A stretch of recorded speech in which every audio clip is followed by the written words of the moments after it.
Hello everyone, Blue Star Saber here, once again to do another chapter review of One Piece.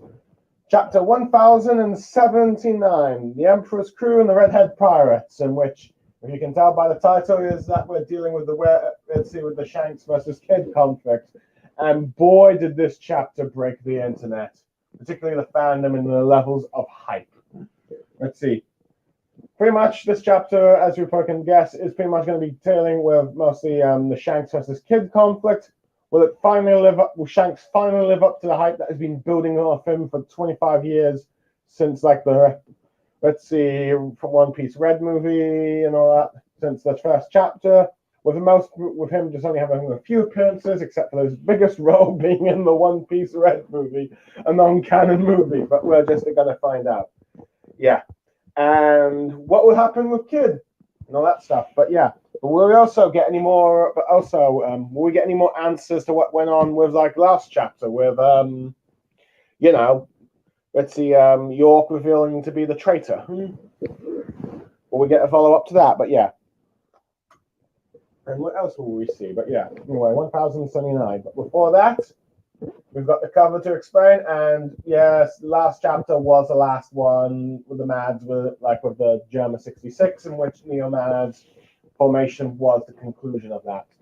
I will admit, I really like that cover story, but yeah. But I suppose it is nice that it's finally been closed, even though I would love to have seen a bit more, but yeah. It does feel like the formation of that group is the end of that thing, and if we do see Neo-Mads again, it'll probably be in the main story in the aftermath of the Egghead incident, since, well, there's no doubt that Judge and Caesar are going to comment on what may or may have happened to Vegapunk at the end, but yeah.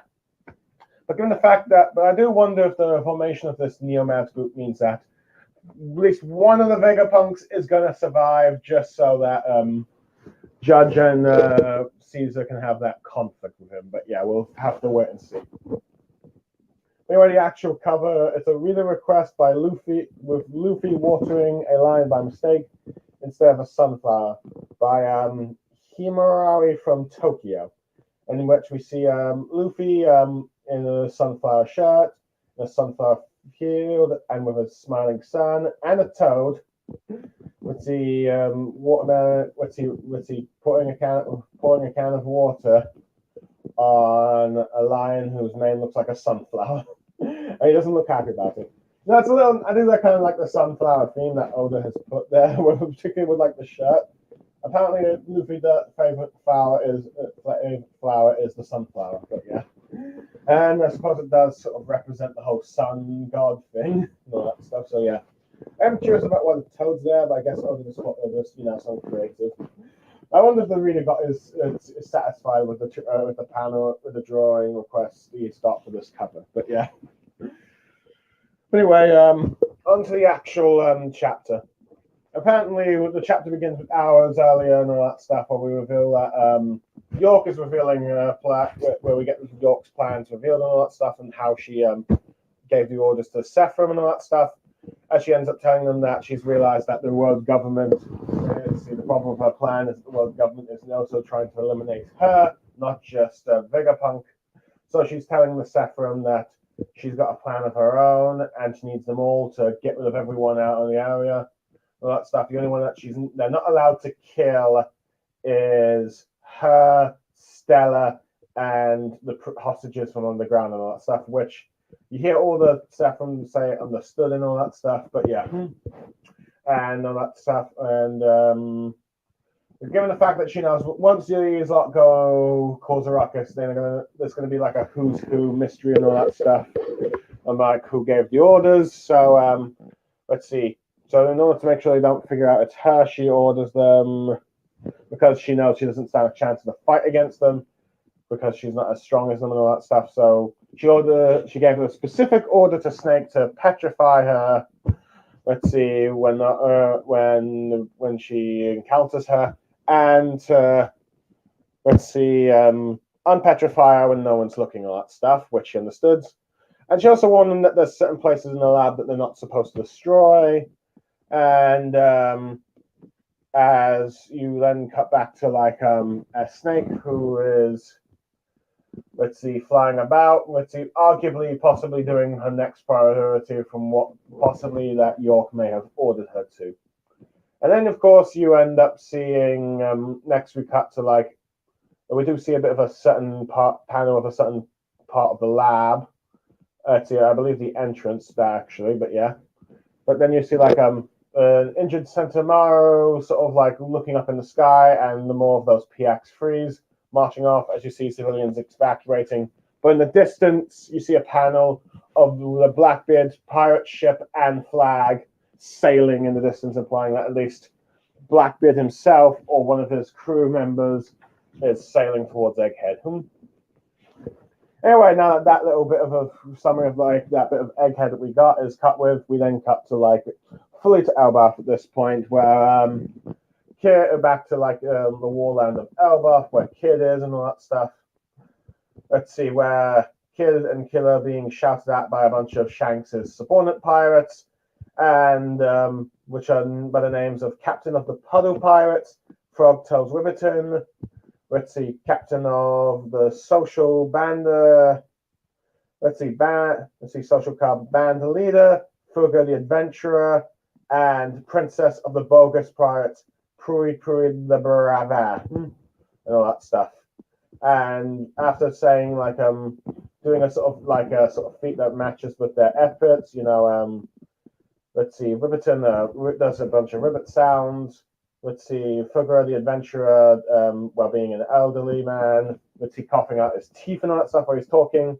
And let's see, Princess Bogar's going how she hates these meanies and all that stuff, and getting praised by her subordinates. And she kind of looks like a Tontaro, at least from the way this panel is drawn. But yeah, Kid is wondering, like, are these really redheads, like, fleet and all that stuff? They look very weak and all that stuff, because this is like the new world.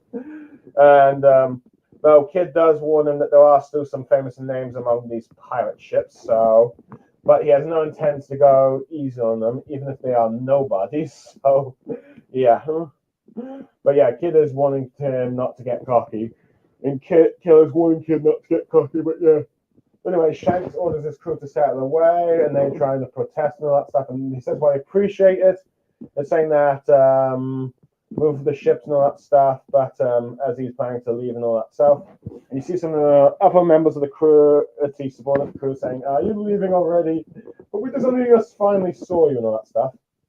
With him trying to explain that he was only here for a soft spot bit, but he needs to deal with like this big shot that is Kid and all that stuff. So yeah, so everyone move out of the way. But you end up having some of this smaller lot, these guys laughing and all that stuff.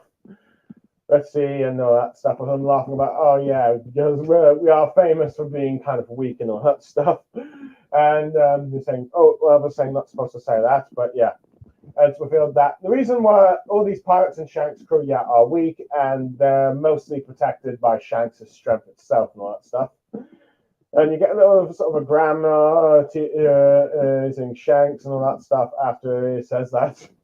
Let's see. There's no point dying from combat when you can die from old age and all that stuff. With her going like how sassy Shanks is, but yeah. So anyway, you end up seeing Shanks' crew like I believe Lucky Roo carrying crates and all that stuff. Let's see. I think it's saying how they will handle it, but Shanks telling them not to underestimate Kid because he has 3 billion. And let's see, asking Yasop if they're fully healed from Wano and all that stuff, which he seems that, yeah, Kid seems to be the case.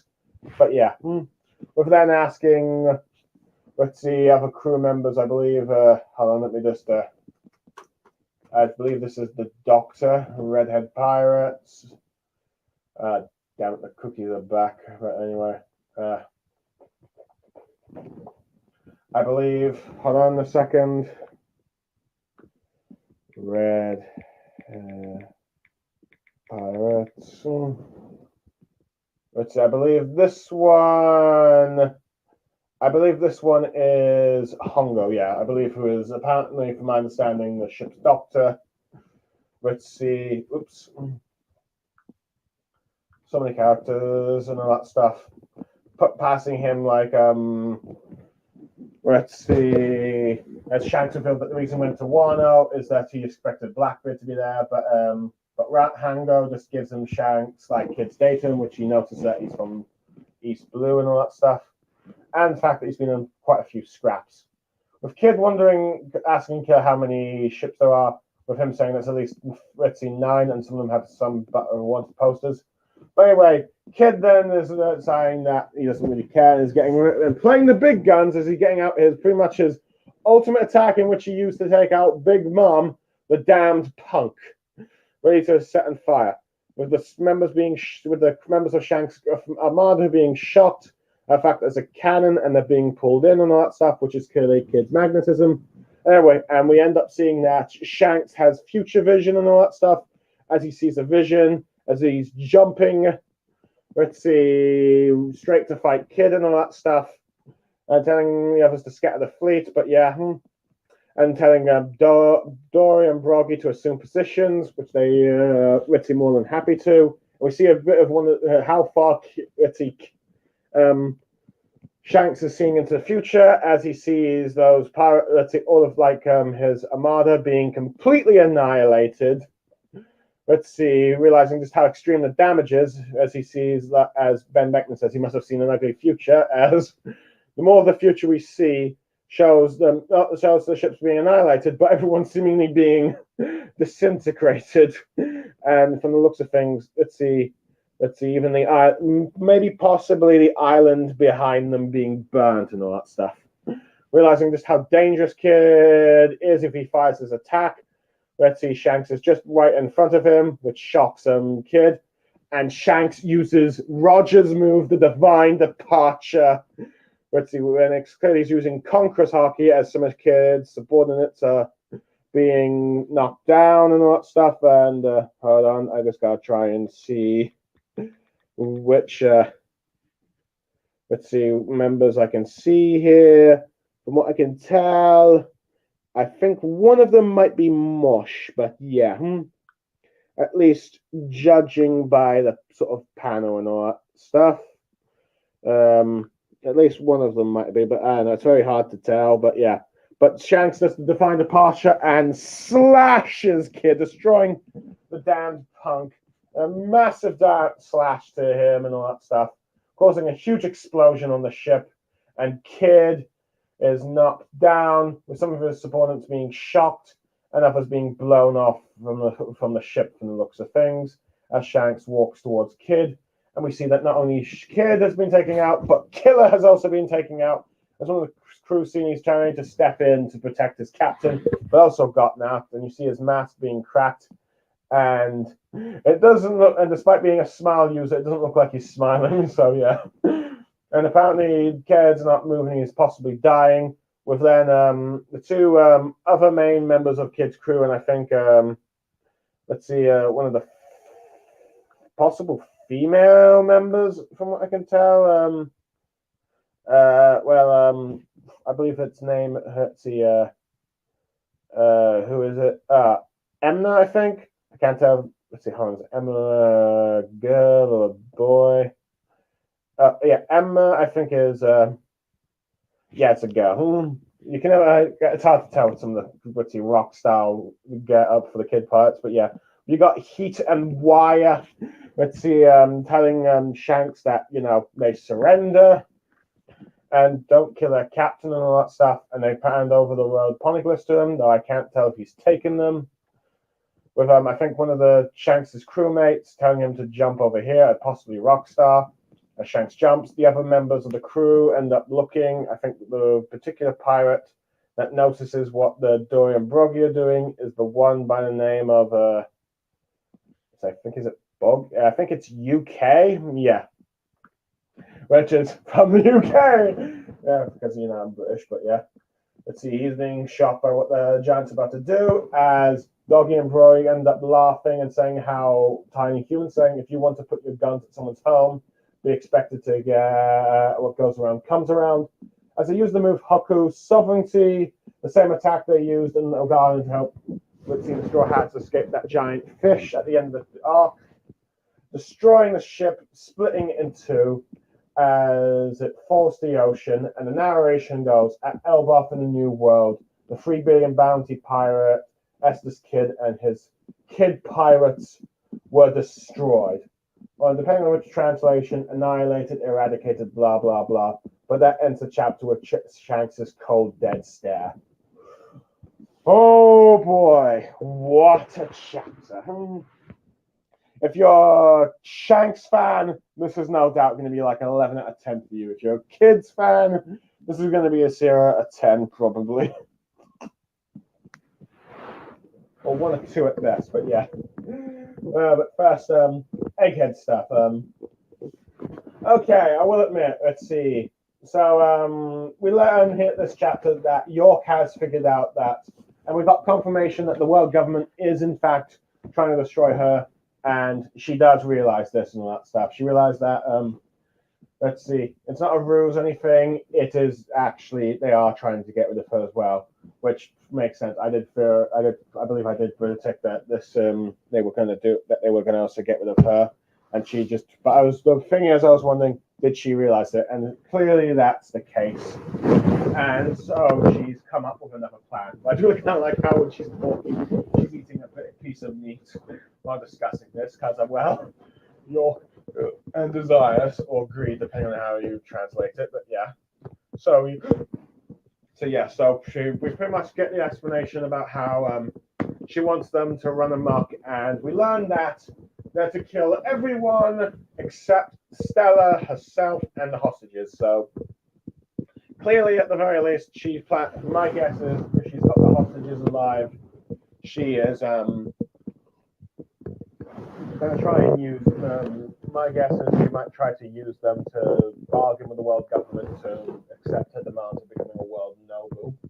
At the very least, that's what I think she might be doing. Though, to be honest, I don't see the 5-star. If that's the case, I don't really see the 5-star elders, complying with that demand. I think because we've seen firsthand that they are willing to sacrifice their agents when necessary. After all, they did order one of the CP0 agents to sacrifice his life. Let's see, in the sort of Kid Kaido versus Luffy fight, because they were afraid Luffy was wasting some guard abilities and all that stuff. Though granted, that ended up being a self-fulfilling prophecy on their bit, but still. I doubt they would care for the lives of these regular Cypherpol agents. Let's see, when I didn't care about their top agents from CP0, so yeah. But who knows? But it could be just maybe a one plan, or she has something else in mind for them. Now, why Stella is being kept around, who knows? Let's see. That might put more leverage on the world government for the demands, or she might have a backup of someone else that might want Vegapunk's genius, which I'll get to in a bit later. But yeah. But it's interesting how this is arguably probably the first chapter where I've probably seen all the Sephiroth that we have seen so far in this arc actually talk and all that stuff, because so far we've only seen the Snake talk, the Boa Hancock one, but I guess that's because Hancock's a bit more chatty compared to like the other three. Well, Jimbo's also a bit of a chatter, but he can be the silent stoic type at times. But like Hawkeye and Kuma, they tend to, be the more silent types. Well, Kuma definitely after becoming fully PX0, but yeah. But yeah. I do like the plan, but I do like how the plan was okay. Yeah, let's see. S-Snake paralyze me when you encounter me, and then deparalyze me when you once no one's looking and all that stuff. Which I figured that was probably the sense, and that was arguably a clever strategy and all that stuff. So I do like showing how much she is doing it. Granted, I will admit one of the panel shots of her feels like a bit is a bit of a fan service way. With the pose that she's doing, granted, I guess it's what happens when you're leaning down giving orders, but yeah, I guess Oda just can't help himself with these future designs. Oh well, I guess it isn't like in your face like it would have been with Fairy Tail. Let's see. I feel like it would have been a much bigger panel. But then again, I'm a grown man talking about fan service in a Japanese comic, so What am I doing with my life? So, yeah. So, yeah. But it's interesting how she goes, like, she realizes that once she gives the order, it's going to be like who's who and what done it, mystery and all that stuff. So, yeah. So, and it's interesting that, yeah, York is apparently not one of is not that strong of a fighter at the very least. And she might be one of the, in terms of combat abilities, the weaker Vegapunks. Now, granted, we haven't really seen any of the Vegapunks really do much combat. Now, granted, Atlas seems to be some sort of a fighter due to a rage, but just not on the level of like Rob Lucci. And at the very least, we see that Lilith, at least, might be a bit more combat heavy, at least more weapons expert, given the fact that we've seen her use the bubble guns there. As for the other ones, they don't look like they are much of a fighter, though who knows? Maybe Shaka could be some sort of a fighter, but we don't really see that. But yeah, but of course they're scientists, so not much combat expertise. So yeah. But it's one of the reasons why she wants to get taken out, because it looked like she's been taken out from like Snake and all that stuff. And let's see, pretty much. But then again, it is kind of nice to have an antagonist, and arguably she's at least the main antagonist for the first half of Egghead, where let's see, they're not always the strongest fighter. They're not always the strong people, but it's always like the muscle they hire that's strong and all that stuff. It's kind of like how, in many ways, I guess it's like how in the Thrawn trilogy, Thrawn wasn't like the powerhouse military. Was he the powerhouse villain in that story? He was more of the strategist, while you had this mad Jedi clone, and I suppose a dark Jedi clone of Luke as the sort of villains, if you will. So yeah.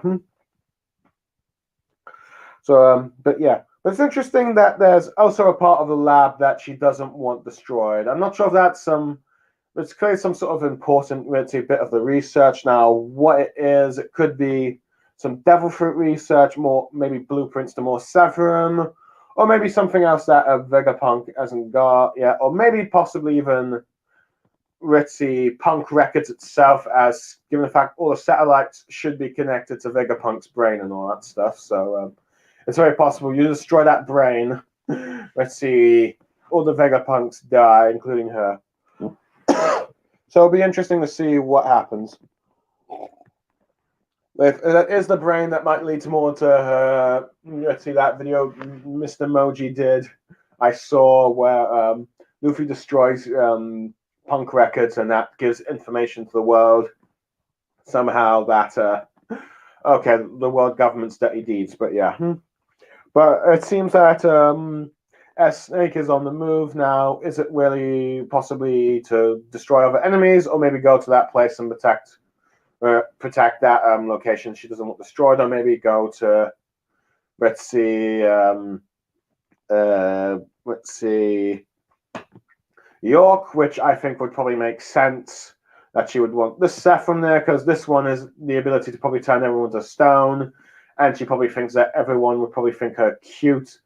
Though she probably is not aware that Boa Hancock's ability does not work on Luffy.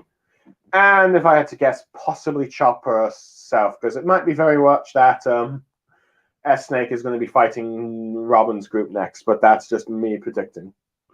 But anyway, it's interesting that we've got that image of Sentomaru and the aliens evacuating. I'm wondering if just that power of Sentomaru, some are wondering if he's regretting what he's doing now, betraying the world government, or just maybe he's showing concern for Vegapunk, or wondering just like it could be how the big battle in this war against the world government and Egghead is about to begin, or it's like the calm before the storm for him.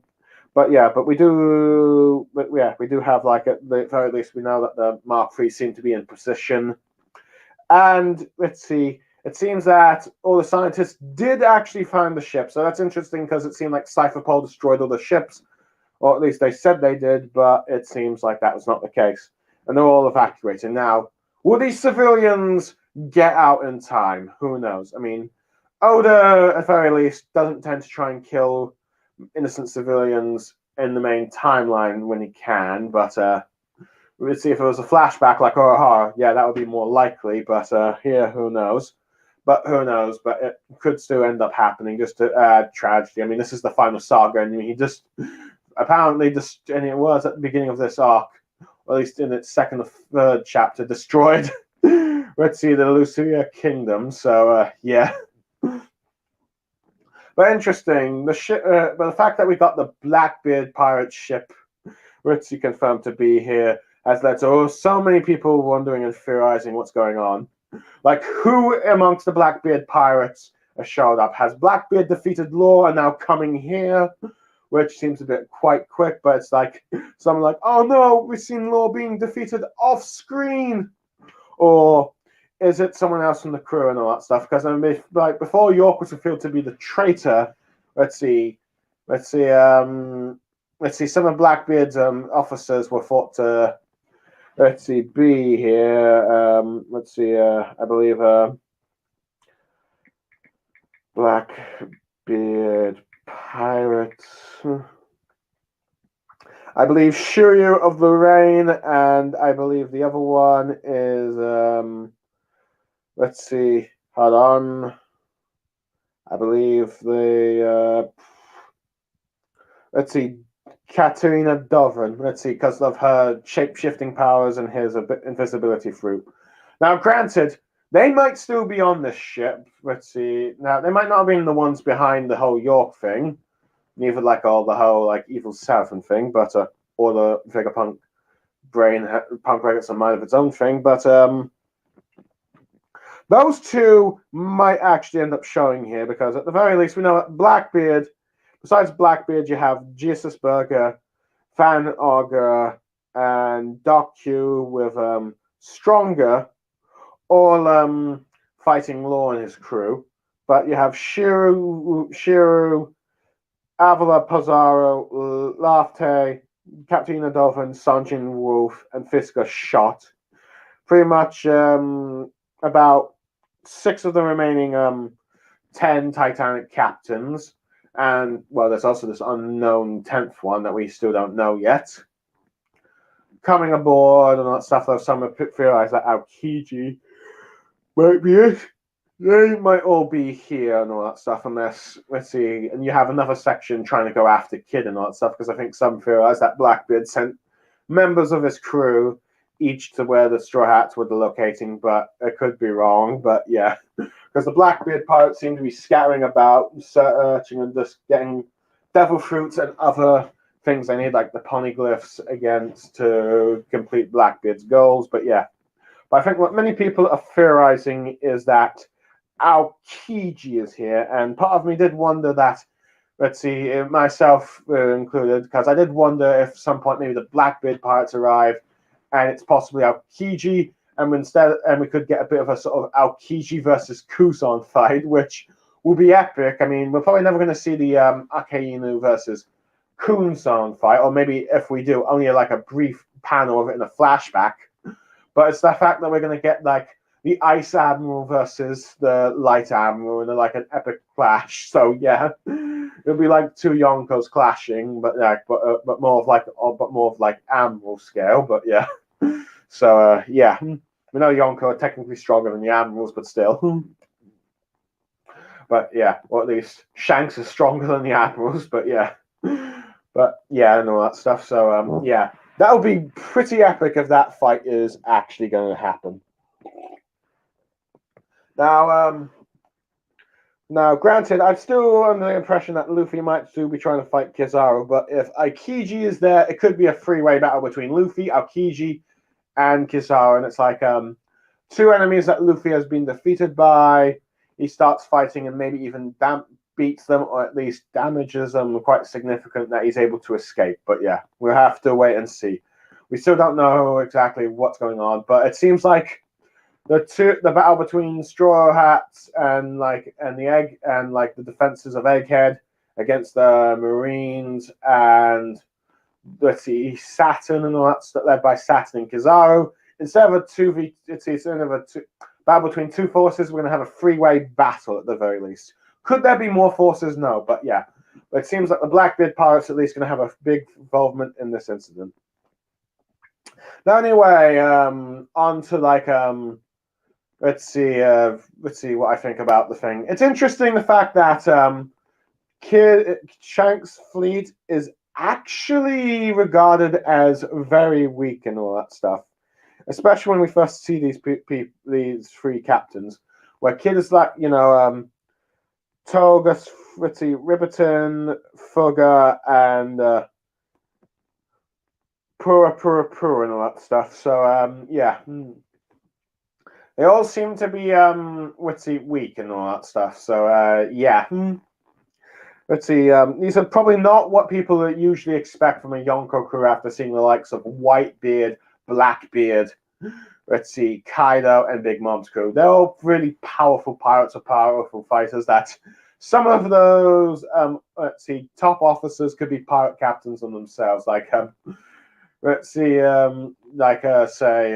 Marco, Katakuri, King, let's see, and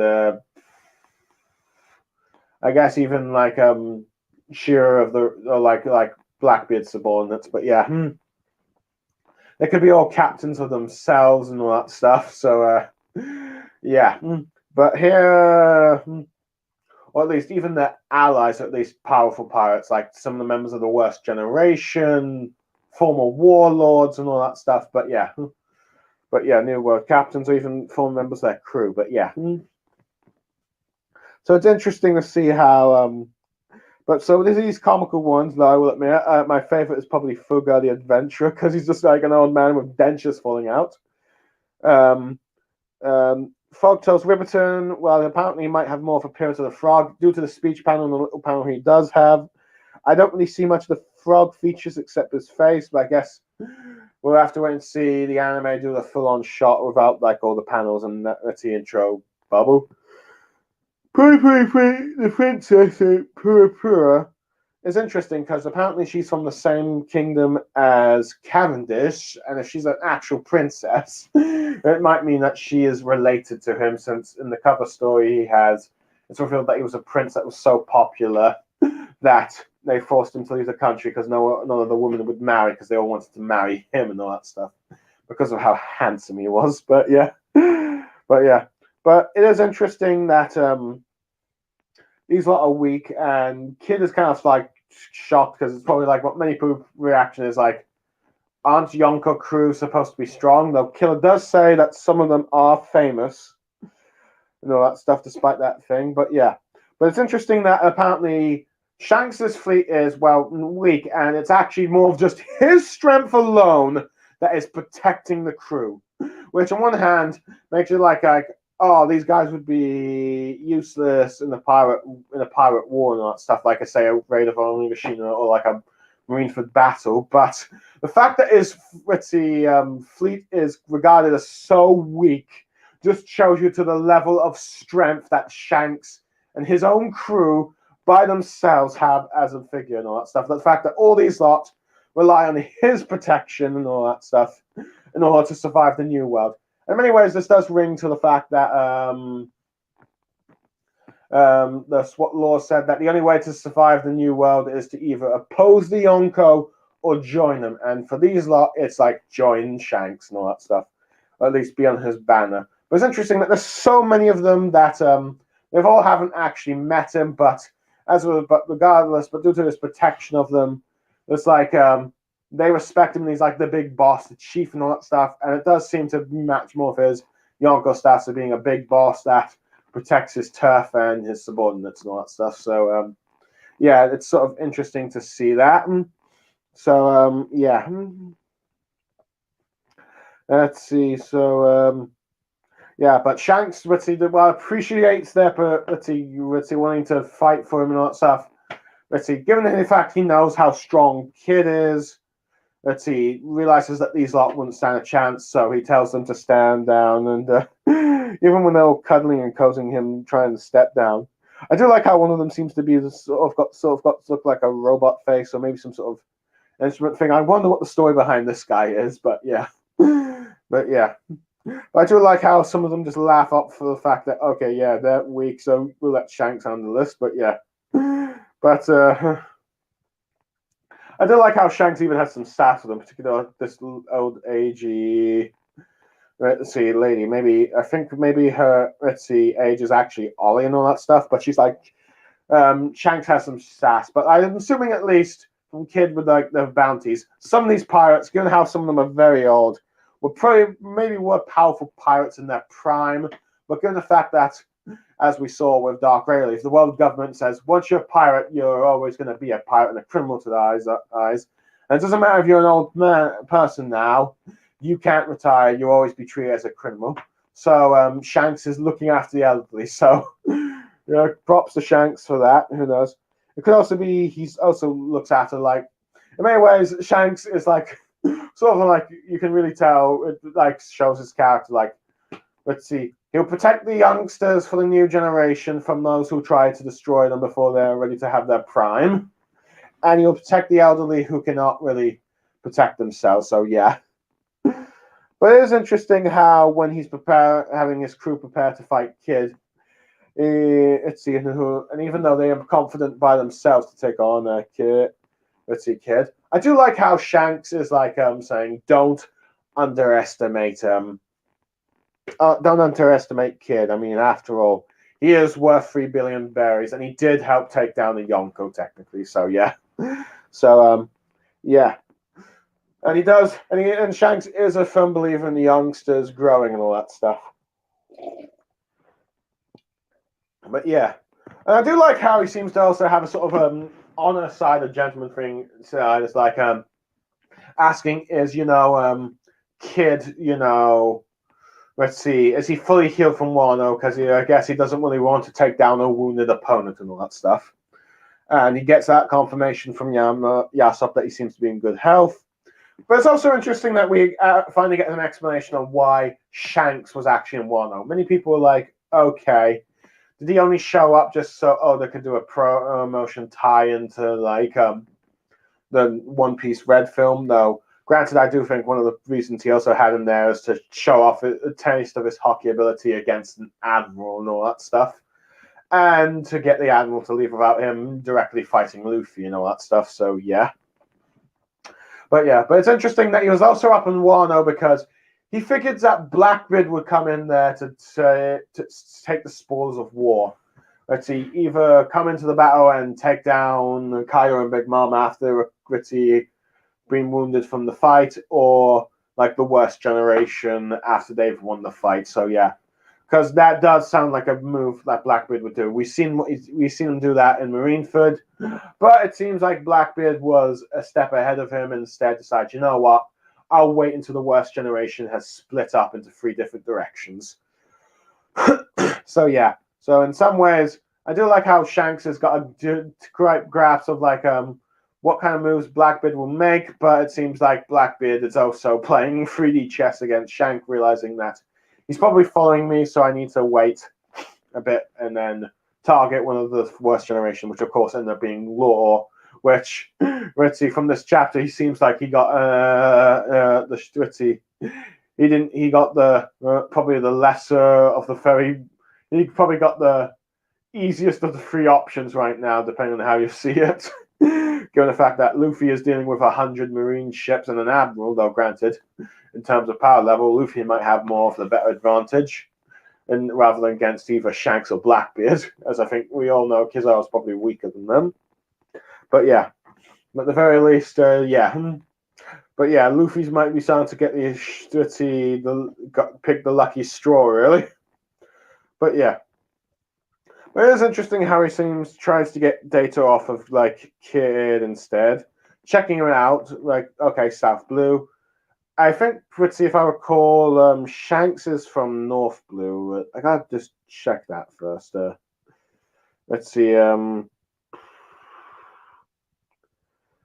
Shanks is oh no, West Blue. So yeah, my mistakes. Yeah, but I do like how Shanks is checking up on Kid's information, like it's trying to see what kind of person he is and all that stuff.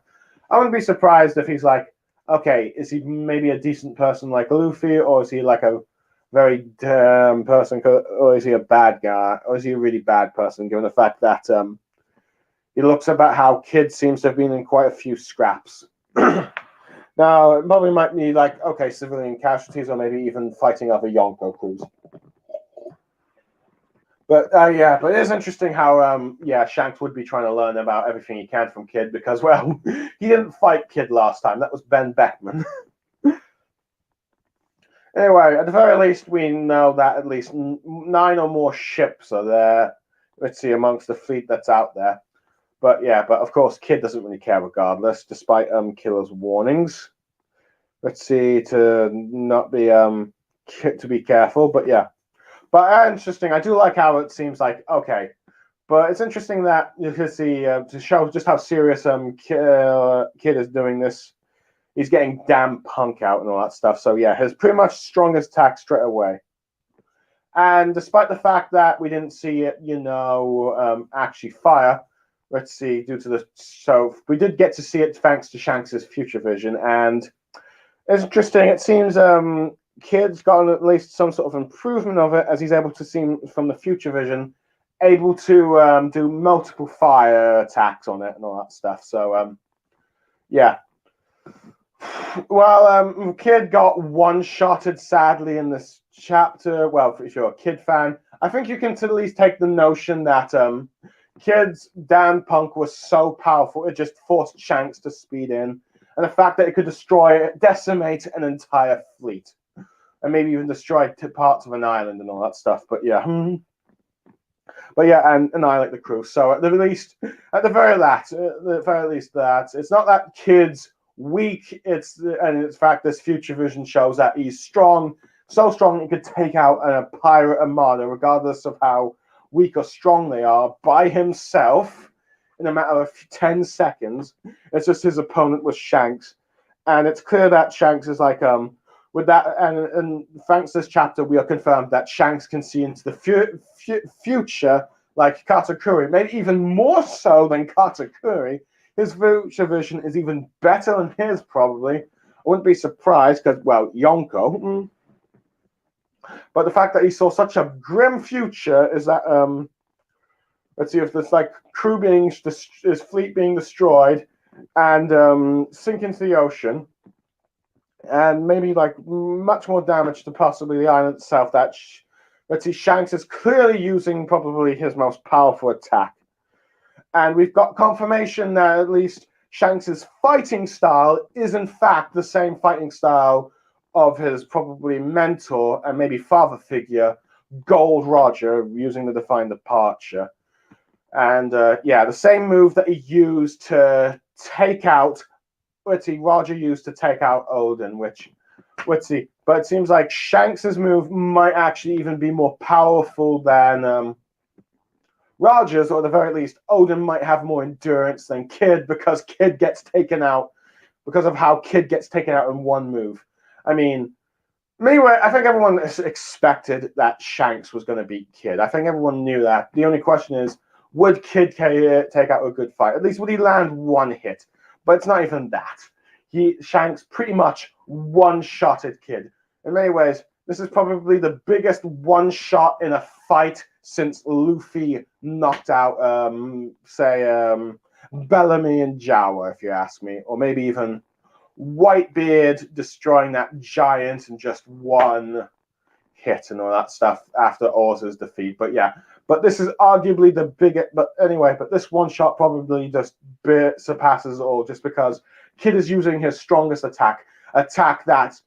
Let's see, was the final finishing move. The final finishing move he used against Big Mom, and partly how she was defeated. Besides Law's final attack and those cannon and those bombs and all that stuff. This here, let's see, Shanks slashes that, which may have blocked up some of the impact and just damaged Kid so much that he got knocked out and he's dying as a result and all that stuff, dying from the wounds and all that stuff. But yeah. And in many ways, Shanks has just probably confirmed that, let's see, despite the fact that his bounty was the lowest of Yonka, he's arguably the strongest and arguably the Roger of his era and all that stuff. Now, whether or not he's stronger than Roger or weaker is going to be leaving much to debate. My guess is if he probably had his, let's see, main arm, the one that stopped, let's see, Mihawk from fighting him, he probably would be stronger than Roger. But I have assuming that since he doesn't, and he's using his weaker arm, he's probably slightly weaker than Roger. We just have to wait and see in that confirmation. But yeah. So yeah, you can see why let's see, Shanks fans would give this chapter 11 out of 10 after this thing, and you could probably see Kid fans being upset, and because sadly for Kid, it seems like he's become now the joke of the fandom. But yeah, but it's not only just Kid that gets taken out, and you do see some of his subordinates get knocked out by Conqueror's Hockey, but also Killer got knocked out as well. So Shanks got a 2-for-1 when he tried to defend his captain, which props to him. He tried to do a Diamond Joe's when Mihawk struck at Whitebeard, but Killer just was no match. Let's see. Now, granted, we have no idea what Killer's bounty was after Wano. I assume let's see. I mean, even though it did get an increase, I mean, it's currently, as far as we know, it's at least 200. Before I know, I figured it might have been at least 1 billion, or maybe at least close to 1 billion at this point, because he did fight the Yonko, and he did take out another worse generations. I think that deserves some merit. At least a triple for his bounty, but yeah. But they're pretty much, let's see, they both got annihilated. But I do find it interesting, just like the cold, dead stare that Shanks just gives and all that stuff, just after once he's done his deed and all that stuff. Like, you lot were taking that, let's see, I'm done with you lot. You're no longer a threat. But yeah. But the rest of the crew, let's see, and maybe this is why Oda never made such a big deal about Kid's crew and maybe just named them all an SB, is that they're not all that important. The only ones that could be like any decent fighters are Heat and Wire, and let's see, those two are just begging for mercy and all that stuff, and say, don't kill their captain, we surrender. And some might say it's like ironic or poetic justice, as Heat was mocking Sanji during Omegashima for like calling out for Robin to help her and all that stuff, just because he was captured by Black Maria. But yeah, but that's just Sanji for you. But yeah, but to be honest, I wouldn't blame the Kid pirates, because if you saw your captain being one-shotted by an opponent, I think you would probably surrender well and try and beg for your captain's life. But yeah, but now they have the poneglyphs. But now now I'm not sure if Shanks has taken the poneglyphs for them. I assume he has, but they've handed it out, and it seems like now Shanks might be in the lead for the poneglyphs. And from what I can tell, there might be 3 copies there, so we might also have a copy from Zoro, even though we know that he had one from Whole Cake and Wano, because Law gave him that, but I'm not sure if he also gave the one at Zoe, or they went to sell themselves, but yeah. And if Shanks maybe has the last poneglyph, then that means he might have all 4 ones, so that he's the one in the lead for the One Piece right now, so yeah. But of course, it's sadly for the Kid Pirates not getting a break, and I'm loving the fact that the Giants, in a sense, Doggy and Froggy, saying the same words that in a similar manner to like, but with more like cannons instead of guns. Like Shanks said to the first chapter, like, if you point a gun at pirates, don't expect to raise your own life on the line, kind of thing. Before that bandit got shot by Lucky Roo. So yeah, but they used I do love how they used the same move against that giant fish against the Kid Pirates and destroying the ship, which will be kind of fritzy. If you haven't read the SBS or the backstory for like the Kid Pirates, which I do feel sorry for Kid, the fact that his backstory just resulted in SBS. So Sorrow fans were gotten the same treatment with like his family origins, but yeah, but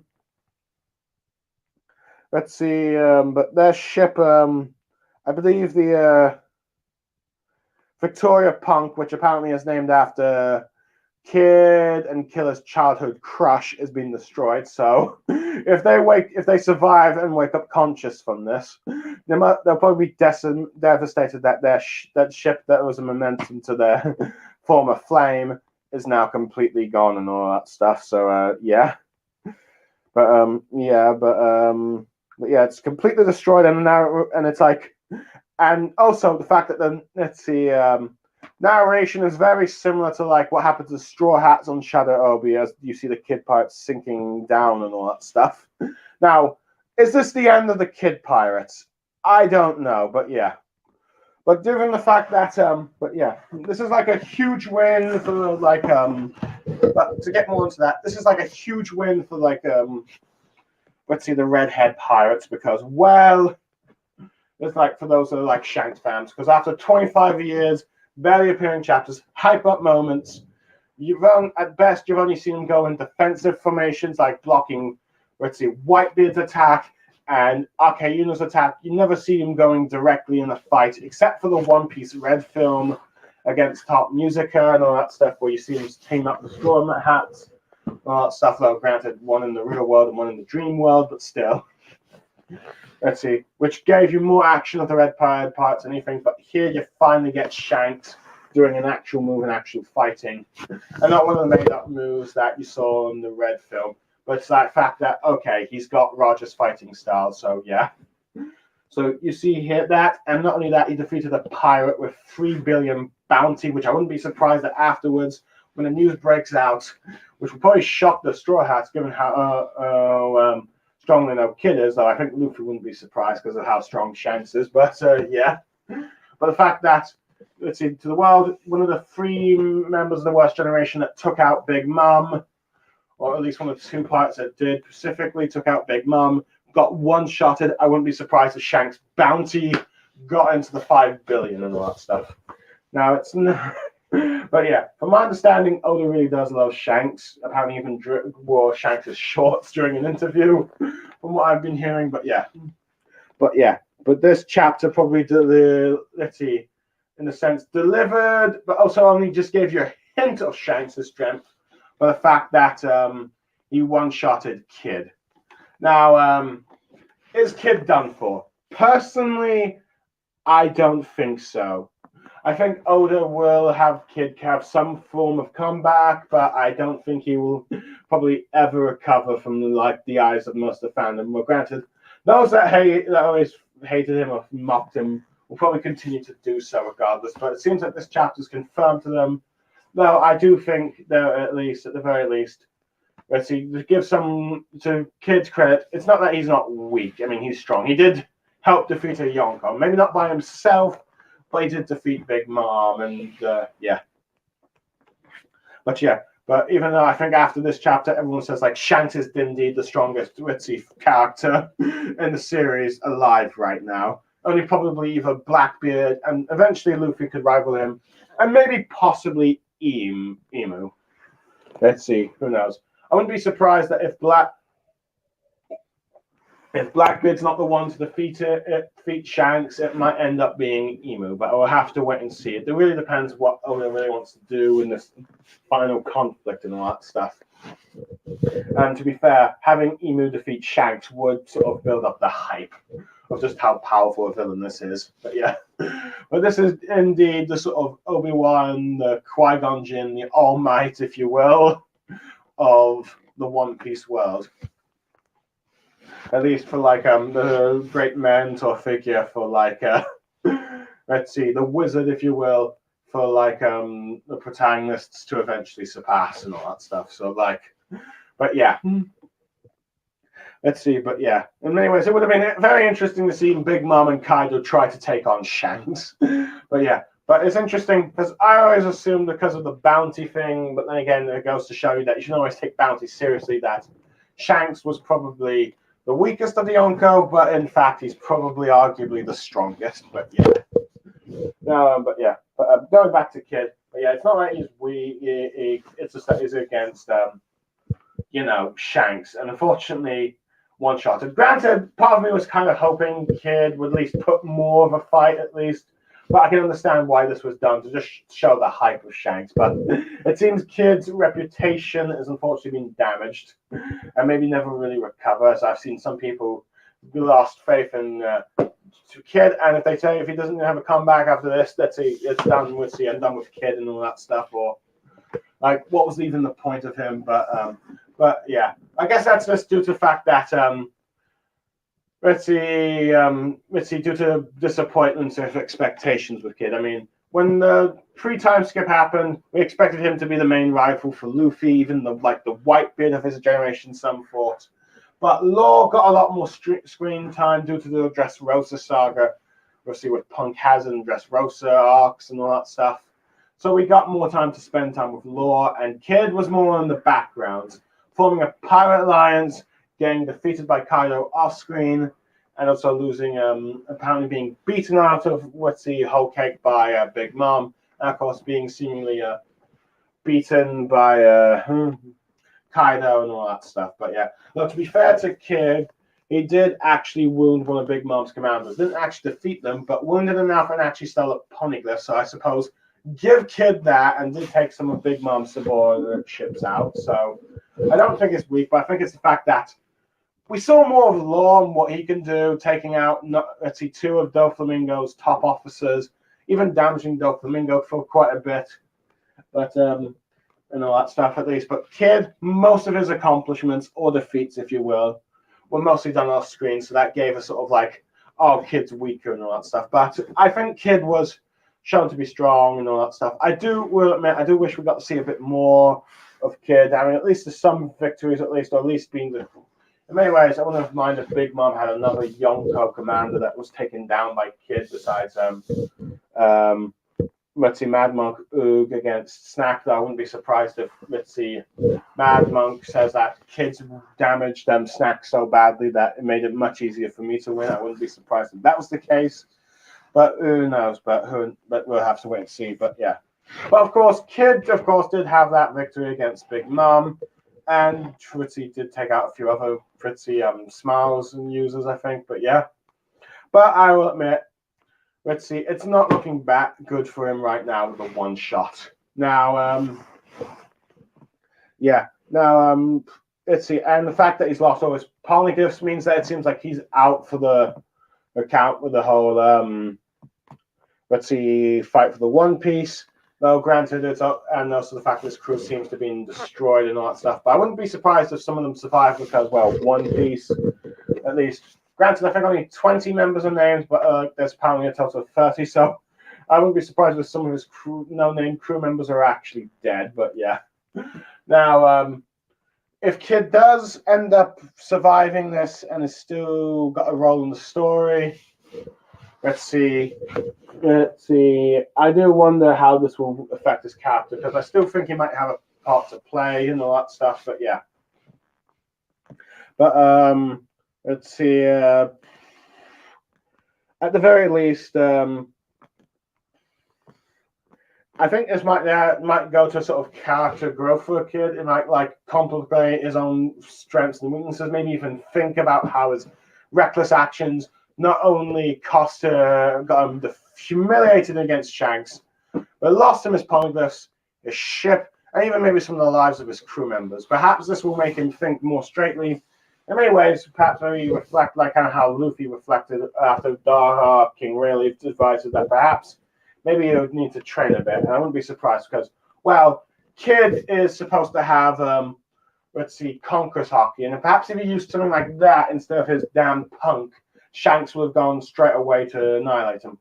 It's because Shanks only got really serious and no-nonsense things, anyway, showing how much different he is compared to, say, like Big Mom and Kaido, who had just played with their opponents.